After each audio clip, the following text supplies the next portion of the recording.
بسم اللہ الرحمن الرحیم۔ السلام علیکم۔ خود تخلیق کے مغالطے کا عقلی اور سائنسی رد، لیبارٹی کا چیلنج اور کائنات کی پہلی جنبش۔ اگر میں آپ سے کہوں کہ دنیا کے تمام مادی عناصر، تمام گیسیں، پانی اور حرارت ایک جگہ اکٹھے کر دیے جائیں اور انہیں سب سے بہترین ماحول میں رکھ کر لاکھوں سال بھی انتظار کیا جائے، تو کیا ان بے جان چیزوں سے زندگی کا ایک سنگل خلیہ، سنگل سیل خود بخود جنم لے سکتا ہے؟ مادہ پرست فلسفہ اور اندھے ارتقاء کے علمبردار کہتے ہیں کہ کائنات ایک حادثہ تھی، بگ بینگ ہوا، گیسیں ملی اور ایک جرثومہ خود بخود بن گیا، جس نے ارتقاء کر کے آج کا انسان بنا دیا۔ لیکن آج ہم مادہ پرستی کی اس سب سے بڑی لیبارٹی کا تماشا خود ان کے اپنے سائنسی اصولوں سے دیکھیں گے۔ آج ادراک ٹی وی پر ہم عقل سلیم کا وہ شریفانہ چیلنج پیش کرنے جا رہے ہیں جس کا جواب مادہ پرستی کے پاس قیامت تک نہیں ہے۔ آئیے جانتے ہیں کہ کائنات کے اس چین کو کس نے بے چین کیا۔ جدید سائنسدانوں نے لیبارٹی میں بالکل وہی ماحول بنانے کی سرتوڑ کوشش کی جو زمین کی ابتدا میں تھا۔ انہوں نے مٹی کے عناصر لیے، پانی ملایا، گیسیں ڈالی اور بجلی کی چمک جیسی حرارت بھی شامل کر دی۔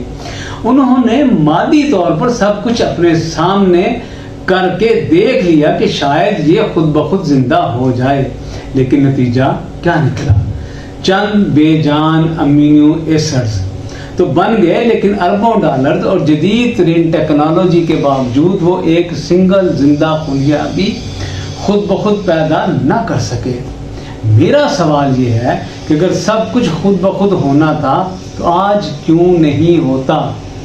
مادہ اور حرارت جتنا مرضی اکٹھا ہو جائے، جب تک کوئی خارجی قوت یا انٹیلیجنس اس بے جان مادے کو زندگی کا حکم نہ دے، مٹی ہی رہتی ہے۔ عناصر کو مکس کر کے دھوپ میں سکھا کر بیٹھ جائیں، وہ ہزاروں سال بھی خود سے اٹھیں گے نہیں۔ اب ذرا بگ بینگ کے نظریے پر غور کریں۔ سائنس خود کہتی ہے کہ اربوں سال پہلے یہ پوری کائنات ایک انتہائی باریک، گرم اور بالکل ساخت نقطے پر جمی ہوئی تھی۔ فزکس کا پہلا قانون، نیوٹن فرسٹ لا، کہتا ہے کہ دنیا کی کوئی بھی ساخت چیز تب تک خود بخود حرکت میں نہیں آ سکتی جب تک کوئی بیرونی قوت اس پر اثر انداز نہ ہو۔ تو پھر عقل سوال کرتی ہے کہ گیسوں کا ملنا، ہزاروں سال پڑے رہنا اور پھر اچانک پھٹنا کیا خود بخود ہوا؟ کیا یہ گیس خود پیدا ہو گئی؟ اتنا بڑا اور منظم اتفاق کبھی اتفاقی نہیں ہو سکتا۔ سچ تو یہ ہے کسی چین سے بیٹھے ہوئے نے اپنے اس کائناتی چین کو خود بے چین کیا ہوگا۔ وہ پہلی جنبش، وہ پہلی حرکت دینے والی ذات مادی کائنات سے باہر کی ہے، جس نے اس خاموشی کو زندگی کے دھماکے میں بدل دیا۔ ذرا سوچئے، اگر آج کمپیوٹر، آئی ٹی یا آرٹیفیشل انٹیلیجنس کی کوئی مشین بول کر یہ کہہ دے کہ میں تو ایک مادی حادثہ ہوں، تپش اور گیسوں کے ملنے سے میں خود بخود بن گئی اور مجھے یہ سارا علم حادثاتی طور پر مل گیا، تو کیا عقل اس بات کو تسلیم کرے گی؟ ہرگز نہیں۔ ایک معمولی سافٹ ویئر کے پیچھے انسانوں کا شعور، عقل اور باقاعدہ کوڈنگ ہوتی ہے، تو پھر انسان جیسا عظیم حیاتیاتی کمپیوٹر جس کے دماغ میں کھربوں کنیکشن ہیں، وہ کسی اندھے حادثے کا نتیجہ کیسے ہو سکتے ہیں؟ انسان خود کو حادثہ صرف اس لیے کہتا ہے کہ تاکہ وہ کسی کے سامنے جواب دہ ہونے کی ذمہ داری سے جان چھڑا سکے۔ جب آپ کا کوئی نسب ہی نہیں ہوگا تو آپ کو کسی کے سامنے پیش بھی نہیں ہونا پڑے گا۔ یہ مادہ پرستی کا اصل نفسیاتی فرار ہے۔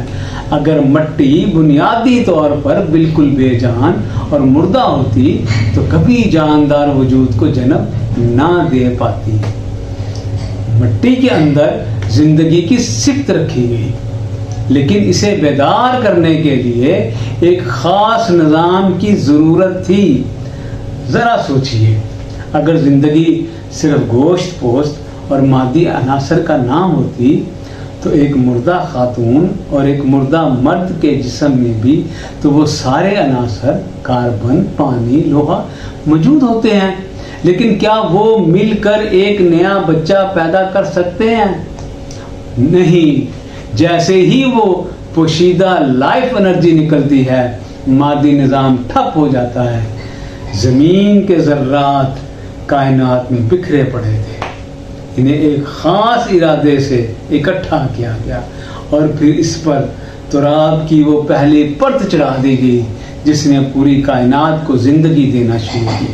مادہ خدا نہیں ہے، مادہ تو صرف اس معمار کے حکم کا غلام ہے، لیکن جب یہ مادہ کالم میں بن گیا تو اس میں زندگی کو برقرار رکھنے کے لیے پانی، ہوا اور آگ کو ہی کیوں چنا گیا؟